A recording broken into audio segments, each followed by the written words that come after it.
I think Joachim, when you first talked to us, we sort of talked about TPMs and other alternatives. And so we're going to talk about both, right? Which is what can you do with the TPM, some of the nice things and some of the not so nice things that that brings to the picture. So with that, Jeff, over to you. Sure. Okay. So, thinking about, what are the actual requirements for FDO?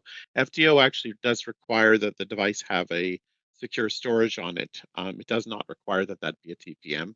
I would say that if you took it down to a bare requirement, it's something like a one register where you could store a Right. crypto key so you could encrypt other things. And so if you say, first question, is TPM a strong requirement? No, specifically not. If we then take it into the general idea of where the what the credentials are, we have this, industry problem now that that we can't, if we don't want to say CIA because that sounds bad, and we don't want to say we can't now say AI because that means something else. So now we're if we're doing confidentiality, availability, integrity, we now have to play around with our initials. But basically, we have these the device key and the owner key. They have to be confidential. All of the credentials obviously have to be available and have to be maintained with integrity. Um, there is another credential that's stored on the device, which was referred to as the HMAC secret, and it's a credential that's intended to bind the device to the ownership voucher. And I mean, it's relatively straightforward to put together, and it's really saying as you go through as you go through the supply chain, if someone were to have all the credentials that were needed for the ownership voucher, could they fake an ownership voucher that with a device would accept? And this is to prevent that particular kind of attack. So it gives you one more secret. So there are actually three secrets that actually have to be maintained, two of them on the device, one on the owner, to be able to make FDO work. Um, and then obviously you have the ownership voucher itself, and you have the device credentials, and those have to be stored with integrity and availability. Um, and so that's actually represented here as the manufacturer's public key on the device. But there is actually some additional information in here. So it's a small amount of information. It's easy to find it in the spec. Um, you can take a look at it, or if you have a question, you can send me a question, send me an email or something like that. Let's move on a little here. By the way, feel free to impose questions if you have an idea. So this is thinking about the process, and it's a little bit more centric in the ownership voucher. So what's going on with the ownership voucher? There's a base bit of information in the ownership voucher that contains the device certificate and some other things. I don't really have a pointer, but sort of imagine that black box up there. I guess I do have a pointer here. Yeah, okay. I guess I can kind of do this here. Um, and then there's a then if you think about the different people in the supply chain, when you start off, the manufacturer will then go and sign and add to the ownership voucher, and then the ownership voucher will expand out as you go through the steps of the supply chain, and that of course depends on what your supply chain is, but each element of the supply chain will then go and sign, and as we said, what it is it signed, it signs the public key of the next guy. So system integrator will give a public key to the distributor. The distributor will sign using his private key, the system integrator's public key. And of course, we've had different paths. It could be that the keys don't actually reflect the actual movement of the machine. System integrator may receive the box, but not act, or even the ownership voucher, but not sign it. Just pass it on. It may be signed directly to the end user, etc. And then once you actually onboard, you turn on the device and it initially initiates the protocols, and the protocols will then use the ownership voucher, and as an identification mechanism. And they'll say, "Hey, here's my device key," which of course corresponds to the device certificate and the ownership voucher. Um, so there's a this everything that you do will now link up through the credentials that you've established and the ownership voucher. The owner will identify itself using the ownership voucher. Then there's this sort of follow tracing of the signatures that goes through back that allows you to end up with to say hey, the final endorsed certificate corresponds to the owner that you're talking to. And that's the basis on which you actually have a way of trusting the owner. Okay, so that's the basic idea of how these things work. Um, what can you do with a TPM? Well, we did publish a spec for a TPM. We had the right people in the room to do this. So let's understand that we're not endorsing TPM as a special thing. But we did actually happen to have um, a spec, and actually that's not the one, that's not the spec. That's an earlier paper that was written, but there is a spec that's posted in on the FIDO website. And basically the thing that we said was, well, we have to be able to standardize how the credentials are actually encoded. And now that I wrote something, it's actually stuck on there. There's some way I can get it off. I don't know how to do that. Wow. I don't know. Um, Erase them, I guess. That's helping. Okay, I won't do that anymore. Yeah. Amazing. Okay, what a technology. Okay. Um, but I can encode credentials into the TPM. The trick is I can now say if everybody can encodes credentials in the TPM in the same way, then if I have a TPM that already has credentials in it and I put it on a board, I'm going to be able to read those credentials off of the TPM in a standard way. Or if I have a device which has a TPM and I put the credentials in the TPM, I'm going to be able to go and read those credentials when I push it down the supply chain. And that's really the most important thing, right? It's saying I can find the credentials and I can use the credentials and I can express the credentials in my FDO protocol in a uniform way. And of course, we can do all the obvious things. We can say that private keys don't have to leave the TPM because FDO is based on signatures, so you can sign without removing the credentials. And we said yes, because everyone could read the credentials, then we don't really put an earliest point beyond the actual manufacturer of the TPM as to when the credentials could be put into the TPM. So it'd be possible for the TPM manufacturer to actually sell you a part that had the credentials already in it. And then you could then consume that part and decide when you pulled the ownership voucher out and started distributing it through the supply chain. Um, and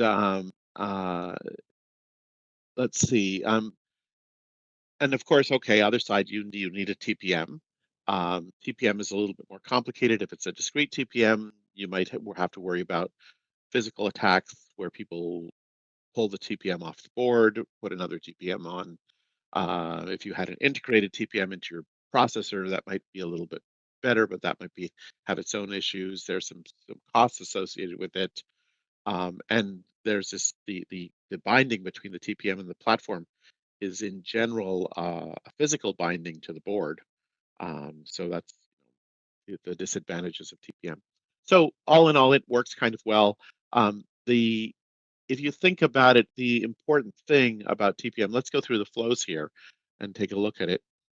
Let's Yeah, go on. maybe we go fairly quick on these, Jeff. I suspect people. Sure, sure. So in this flow, this is a very generic flow. So you can see, I think you guys can take a look at it and see what's in there. The bold text in there, right? Here's a standard TPM programming model.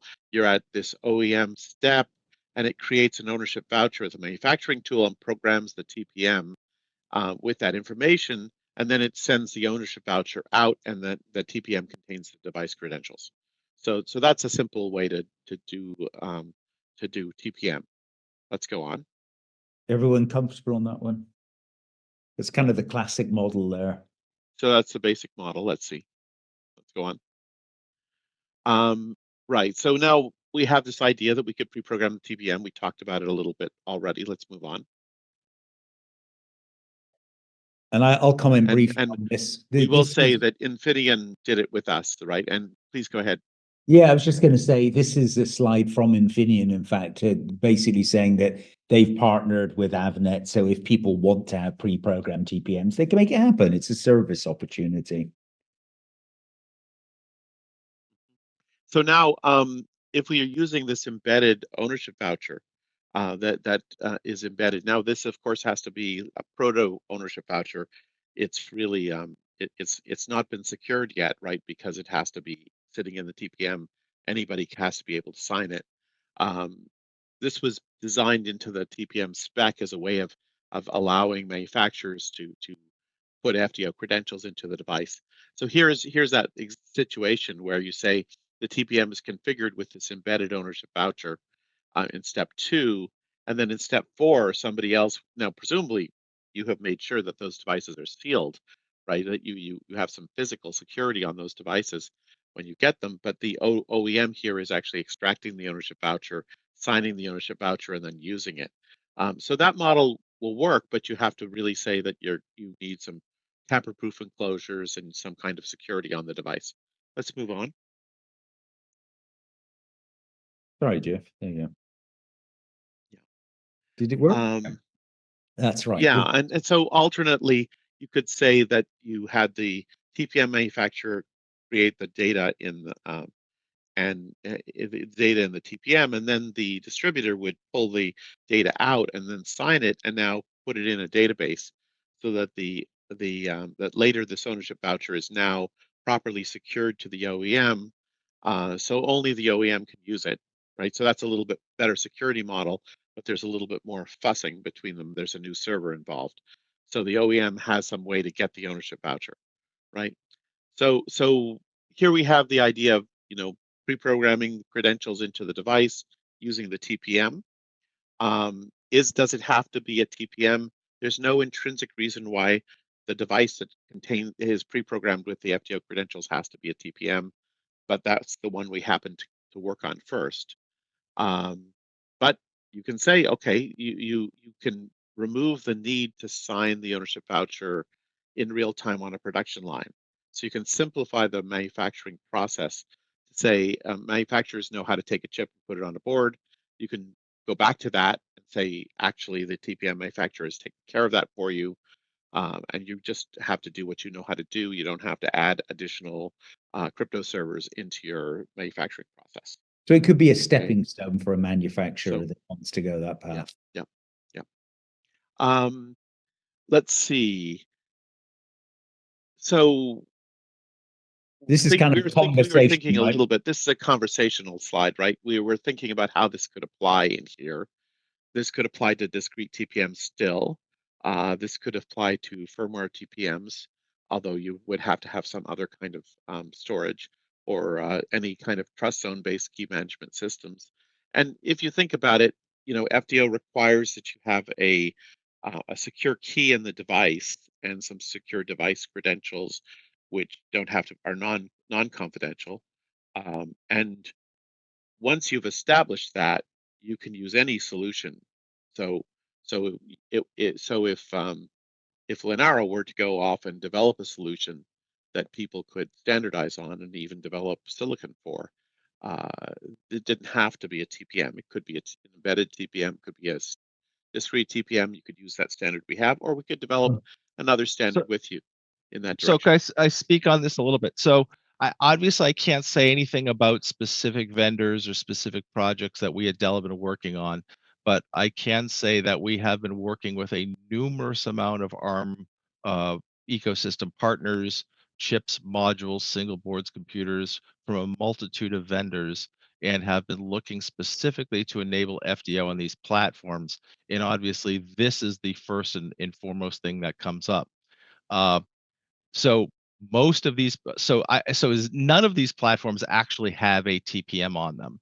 Some of them have offered to either put a TPM on them or to said that we can use a firmware TPM. Now the problem, so the good and the bad side of our ecosystem is that a lot of the kind of the standard Linux stuff tends to often come from the cell phone space. And in the cell phone space, cell phones don't have TPM, but ARMs, of course, do have Trust Zone. And Trust Zone, you can do it. It's an execution. Obviously, I don't have to explain it to you, but it's an execution engine. It's not a discrete module. So a Trust Zone solution itself is good in terms of a secure execution context, but it itself isn't the complete solution because it lacks, for example, its own persistent secured storage, etc. So it relies on either some sort of outside component for this, or it requires some sort of unique root key to that device from which things can be derived and used in often as I recall, that's required from some sort of, I don't want to say external component because it's usually an integrated component, but something other than just having trust zone alone. So the problem with adding TPMs into an ARM platform is TPMs get their security. So number one, x86 platforms are very mutable. They have BIOSes. We can go in, we can change parameters, we can interrupt grub logins, we can change kernel command line parameters. We can do all this stuff usually when we're sitting at the system to change how that system comes up. And when we change that, it means that we can now get access to it and we can get access to secrets. So the ideas around TPM are the use of this event logging and uh, logging these events and extending the PCRs so that we can create ceiling rules around stuff that are put in the TPMs to say if these PCRs or these events have changed, i.e., somebody has changed a secure boot key, they've changed a kernel command line parameter, they've changed a piece of firmware, they've done something to allow somebody to get access to this box when it's not in the state that it can. Now the ceiling fails on the TPM and you can't access those secrets. So the point of it is, if we just stick a TPM module on an ARM system, it doesn't give us any of that. What we need is all the way from the very first instruction up to chain how those event logs and those PCR ceilings work in order to enable the ceiling protections that TPMs give us. Now, this also raises the question of, is this needed in an ARM platform? And the answer is generally, not always, but generally no, because if the firmware and the boot environments in an ARM system don't allow for any mutability, there are no BIOS changes that somebody can set. There is no grub command line that I can go in and modify kernel command line parameters. If it is very prescriptive how it comes up, now a more simple secure boot thing allows the system to only come up in a secure way. And then that allows me to say, okay, now if I have other trust zone based things that ARMS platforms provide, like key managers or key management services, those can protect an FDO credential just as well as a TPM would, without having to rely on event logs and ceilings and TPMs in all of the complications. So one could argue, and I say this because this has literally been the road that we've gone on to the past couple of years, is it easier to add a TPM and then enhance everything else that is required in that boot process to post event logs and PCR measurements so the TPM can be of use? And then obviously having to bind the TPM to the system. You can't bind a TPM to the system unless you have a root key that can be used to uniquely tie it. So that's another piece that you need. And then you need to protect that root key. So long story short, just adding a TPM in itself for this one purpose can be very complicated. Or do you just want to leverage some existing trust zone based key manager that somebody has put in there? Now, the problem with that, of course, is that's not a standardized thing. So we don't want to necessarily prescribe one way or the other, what needs to happen, but these are the logistics involved that make this a difficult problem. There's a message from Jan. And, okay, so to take a look at it. you want to comment? That is one thing, and I don't want to mention vendors' names, but that is one thing that we have been, I can't say using, I will say pushing for the past year and a half to get a solid solution from some vendors. And that looks like a very plausible way to do this. But then the question, of course, becomes, is this just one vendor that's doing this, or is every vendor doing this in a way that we could possibly standardize this and say, we can work with TPMs, or we can work with this because enough ARM vendors have, because from my understanding, is this support requires specific opti packages that may or may not be vendor specific to enable this, but only on platforms from those vendors. So this is the kind of thing I'd love to standardize around if there's, broad, universal support for that.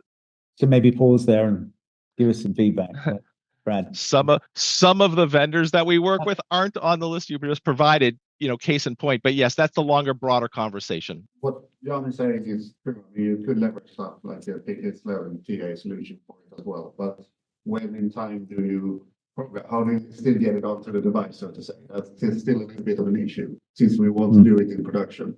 And then you eventually would like to kind of do it when you, I don't know, when you compile something. But if you want to have a unique thing for every device, then you basically need to compile for every device as well. And that's probably something that you So, can't do. yeah, a couple of points here.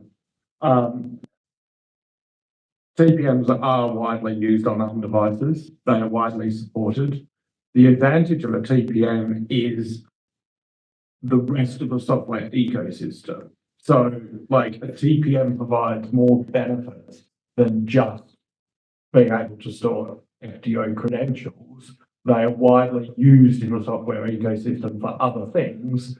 And, you know, one of the reasons they're getting more widely used on ARM platforms is it allows easy migration, or ARM platforms and x86 platforms to sit side by side running similar software stacks doing the same thing. So I think TPMs are widely available. There are implementations of firmware TPMs that run in Trust Zone, like running the TEE. So that's certainly one option. As Joachim just said, like, there needs to be, like, whether it's a firmware TPM or a discrete TPM, ultimately it doesn't matter. There needs to be a provisioning process for that. There's been work done to, like, some of the problems around measurement and attestation are the same problems on ARM platforms. Like, you don't necessarily always have the full fat for EFI firmware like x86 platforms have, but there are still things that can be changed and modified that need to be measured. And there's been a lot of work done to deal with measurement and attestation and PCRs and what have you in ARM firmware. So, you know, things like that are to some degree, in some cases, solved problems and stuff that's being worked upon, along with secure storage and everything else. So yeah, it is possible to run a firmware TPM in, like, Trust Zone. Is that too fat? Possibly. Is it worthwhile potentially looking at another standardized across vendors ecosystem way of providing the onboarding keys from a secure storage, whether it be via like TEE or like a trusted app that provides them in a standardized way? Possibly, but then, you know, that wouldn't provide the benefit of, like, the other benefits that a TPM provides. So I think what it would need, I think, like, TPMs and firmware TPMs are widely available and widely used in ARM. I think that is a very good way to start because it's parity with the rest of the ecosystem. Yes, we need to look at, like, provisioning at, like, device manufacturer. Most manufacturers such as Dell have, you know, other, like, a provisioning process that does a whole lot of other things other than just, you know, device, like, FTO device credentials. So it's like, for a lot of those, it's how do they integrate a provisioning process for credentials, whether it be a firmware TPM or what have you, in their pipeline. And that's something maybe we need to have an opinion on. I think to the point what Brian said is right away from when you boot up the device, ARM is a little bit tricky. We do have platforms where we do support this. Yeah. But it's not standardized. So No, and it's been a long road. And the software is almost there. But the problem with, like, once the software is done, you need to get it out into the ecosystem and adopt it, which is another long road. So, like, I think we've spent, what, best part of 5+ years getting the firmware stack to a, you know, modern, supportable UEFI, secure boot, HTTP boot, etc., measurement, attestation, all sorts of other security features. But, you know, having got that largely complete now, the next step is getting it widely adopted. So, Yeah, and just to be clear, I'm definitely not anti-TPM. I'm very pro-TPM. I'm just coming in from the point. So number one has been the experience with some of the vendors and platforms that I personally worked with, and none of this stuff is really in place, with the exception of a firmware TPM solution. But then to the next point is now to say, okay, we have a TPM solution or we have a firmware TPM solution, to say, okay, well, are all your firmware components doing the, or mutable firmware components, or components that have any level of, you know, user applied mutability, do all of those do the appropriate measurements so that the TPM can effectively seal and protect secrets? And the only two answers we've ever gotten were either I don't know or no. So that's kind of the point. I just had a kind of crazy idea. Would it be possible to kind of generate the FTO credentials when you're building up a device? With the ways how you do that, could you implement it like in, let's say, in a T environment or something like that? You actually generate it when you build up the device, and then you can pull them out from the device in secure ways. That's typically what we do in the factory. Right. Typically done in the factory. TPM spec is consistent with that. You could do it that way. You could look at what we do. We talk about in the TPM spec, and it would be consistent with that. Yeah. There's a manufacturing component as part of the TPM spec. And well, there's a manufacturing component that's documented, but there's not a, like, it's referenced in the FIDO spec. I don't think like the details of that is fully documented because it's left to the user to work out how they want to do that. Like the Red Hat Rust implementation actually did here is a reference way of doing it. And you know, there is certainly like as part of the device manufacturing process, there is, I think. So that could be So it is loosely defined in the spec what the DI process needs to accomplish, and then all of the specs, including also the Java and the C and the Go ones, do have their own reference implementations on doing that in factory. In fact, to this point, going into FDO code base, one of the things I'm going to show you is that since it is not standardized, is sometimes like a C implementation and a Go implementation don't quite line up 100%, but that is because it is not rigidly defined and left a little bit open to implementation.